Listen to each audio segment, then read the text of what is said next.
Hey guys, welcome to an episode of Story Time with Crow Dog. Today's story will be called The Packer Fan. This is one of my favorite stories, man. This is one of my most favorite to tell. I went through a series of foster homes as a kid from the time that I was 11 to 13. And in that time, I did 7 foster homes. This was the 4th foster home that I was in. Now, I want to let you know that on every single foster home in Wisconsin, what they do, these foster parents, is they get a bunch of foster kids in and they put them to work on their farms. Absolute, put them to work.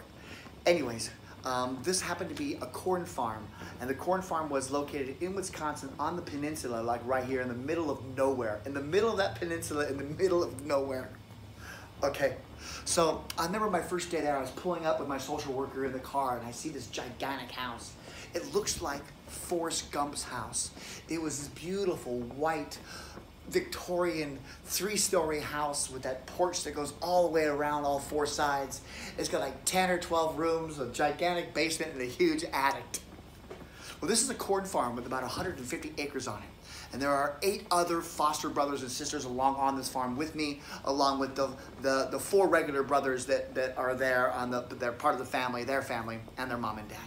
So all the foster kids sleep upstairs. But I remember the first day I was there that the woman came to me and she said, "Jeffrey, every single door in my house is open. Every single door is unlocked." Now this old beautiful house had crystal doorknobs on every single doorknob in the entire house, besides this one on the 3rd floor. And she took me to this door and she said, "Jeffrey, you can never go inside this room. Don't touch this doorknob, don't open that handle, don't go in this room for any reason whatsoever. I want you to promise me that. As long as you do that, you can stay here. And that's it. You're never in trouble for anything. Just don't go in this room." Shit. That's the last thing you tell a 12-year-old crow dog. Man, hey, I'm thinking to myself, my first chance, I'm gonna have to see what's inside that room. Sure did. Anyways, the very next day, no. That night, I just got there. That night, me and my foster brothers cruise out on this old Power Wagon pickup truck, this old Dodge truck, this 4x4 thing with a flatbed. And they go out and they shoot and they kill 2 deer out of the fields and stuff that are eating the corn at night. They bring them back home and they hang them up and they gut them and they're bleeding out overnight. Well, the very next day, it's time to everyone to go to work. And I was too small to go to work in the cornfields because you couldn't see me. I was just a pint-sized little runt, skinny little guy. And so she was like, "Jeffrey, you can stay here with me and help me make sausages out of those deer they shot last night." So the barn, I would say, is about 100 yards away from the house. And we're over by the barn, and out there, we got the meat, and we got all the spices and stuff, and there's this old school grinder, and she's slicing the meat, and I'm putting it in the grinder, and we're grinding this meat, and we're actually making sausages. It goes inside of a sausage sock thing, and it goes inside the gut thing, and then she hangs it in an old refrigerator, and she would smoke it. But while we're doing this, she says, "Jeffrey, I want you to go in the house and go get me some thyme." I was like, "Oh, sure." She goes, it's right in the kitchen, right there, and just go ahead and go get yourself some thyme."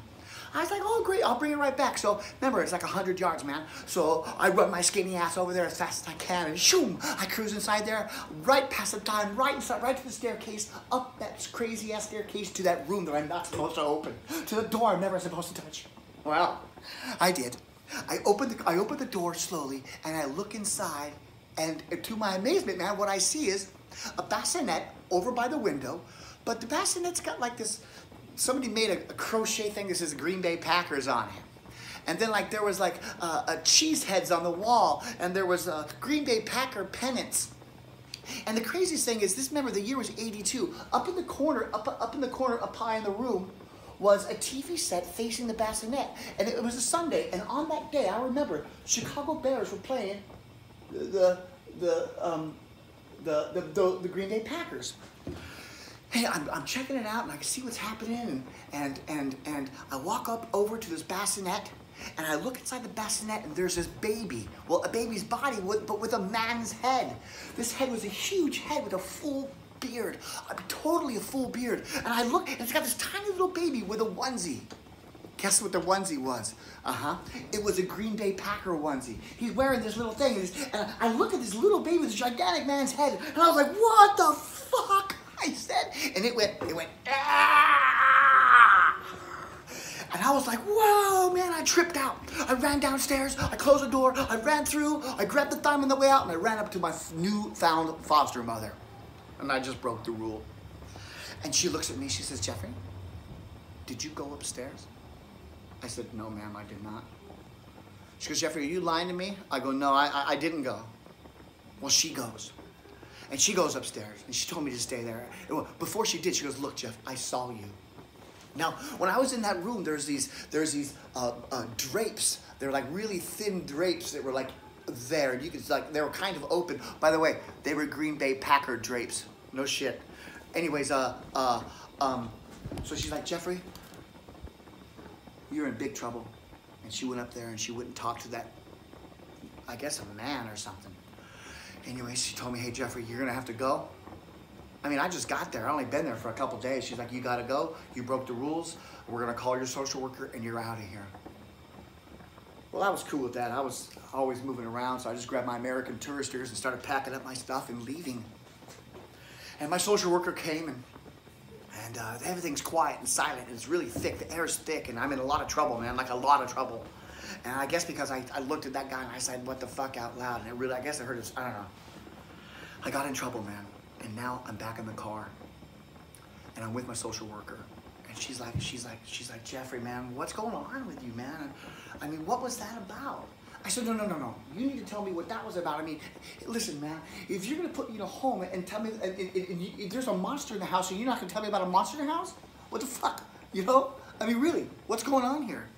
No, yeah. She goes, Jeffrey, open my briefcase. So I opened up her briefcase. We're cruising down the road, this old country road now, in this Ford Country Squire station wagon, you know. Anyways, I opened up the briefcase in the middle between the two of us, and she hands me this flyer. This guy was a poster child. Now, there was a lot of prenatal drugs that people were taking back in the 70s the doctors were giving to women. And people were born with no arms like this, really short ones, or short legs or something. This dude, his head grew, but not his body. Could you imagine? His whole head. He's a Packer fan and never got to grow. Well, I left there, I looked at her, and she said, what? She looked at me, she said, what the fuck, Jeff? And I said, what the fuck, man? I mean, you know. Anyways, if they would have told me that there was a monster in that room, I never would have went in there. And that's the story of the Packer fan. Bye, guys. Thanks for listening.